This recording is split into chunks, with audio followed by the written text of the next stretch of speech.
بابے نے لمبا سا سانس لیا اور بولا، کاکا تم چاہتے کیا ہو؟ میں نے عرض کیا، کیا آپ کو واقعی سونا بنانا آتا ہے؟ بابے نے خالی خالی آنکھوں سے میری طرف دیکھا اور ہاں میں سر ہلا کر بولا، ہاں میں نے جوانی میں سیکھا تھا۔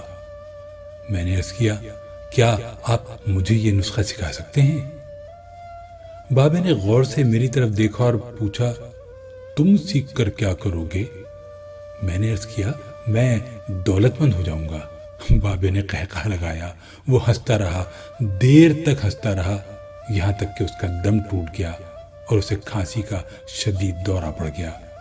وہ کھانستے کھانستے دورہ ہوا اور تقریباً بے حالی کے عالم میں دیر تک اپنے ہی پاؤں پر گرا رہا۔ وہ پھر کھانستے کھانستے سیدھا ہوا اور پوچھا، تو تم دولت مند ہو کر کیا کرو گے؟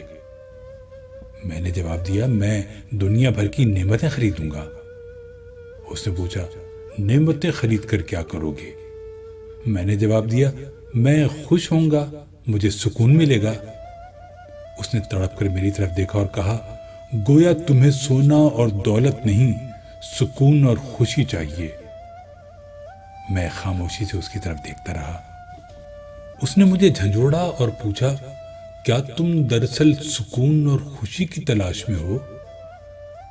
میں اس وقت نوجوان تھا اور میں دنیا کے ہر نوجوان کی طرح دولت کو خوشی اور سکون سے زیادہ اہمیت دیتا تھا، مگر بابے نے مجھے کنفیوز کر دیا تھا اور میں نے اسی کنفیوژن میں ہاں میں سر ہلا دیا۔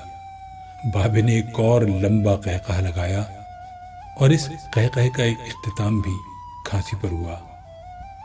وہ دم سنبھالتے ہوئے بولا، کاکا میں تمہیں سونے کے بجائے انسان کو بندہ بنانے کا طریقہ کیوں نہ سکھا دوں؟ میں تمہیں دولت مند کے بجائے پرسکون اور خوش رہنے کا گر کیوں نہ سکھا دوں؟ میں خاموشی سے اس کی طرف دیکھتا رہا۔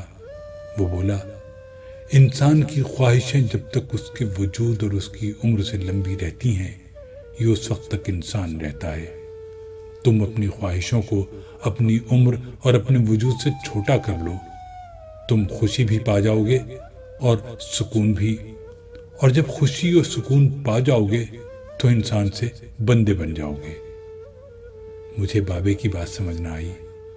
بابے نے میرے چہرے پر لکھی تشکیک پڑھ لی۔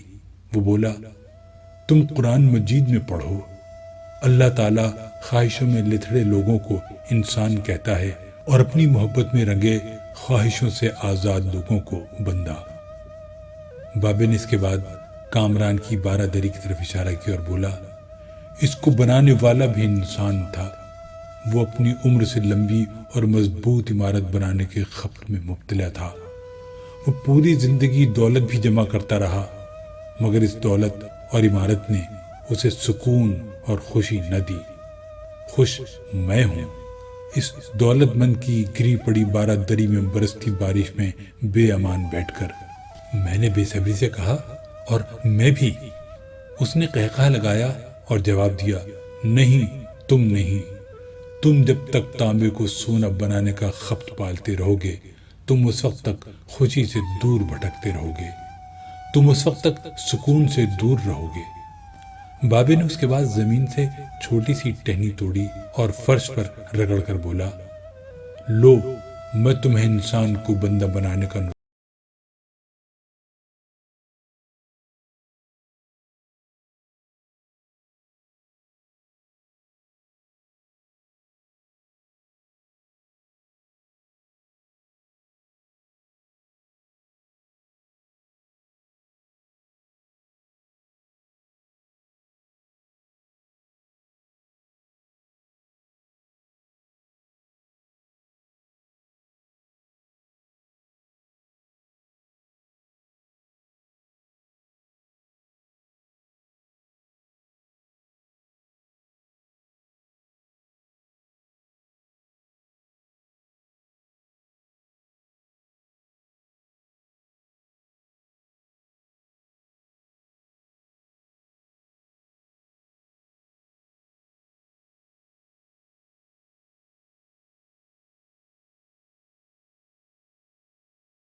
کہ تو اندر کا سادھو جاگ جائے گا، اللہ راضی رہے گا تو جگ راضی رہے گا، وہ ناراض ہوگا تو نعمتوں سے خوشبو اڑ جائے گی۔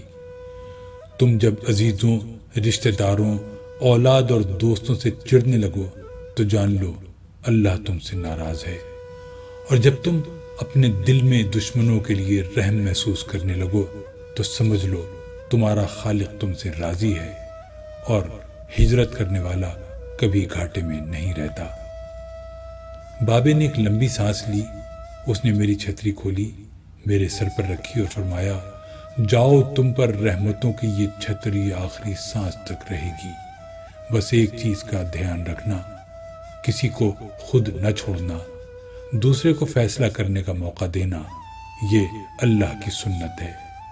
اللہ کبھی اپنی مخلوق کو تنہا نہیں چھوڑتا، مخلوق اللہ کو چھوڑتی ہے، اور دھیان رکھنا، جو جا رہا ہو اسے جانے دینا، مگر جو واپس آ رہا ہو اس پر کبھی اپنا دروازہ بند نہ کرنا، یہ بھی اللہ کی عادت ہے۔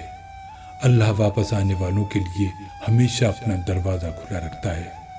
تم یہ کرتے رہنا، تمہارے دروازے پر میلہ لگا رہے گا۔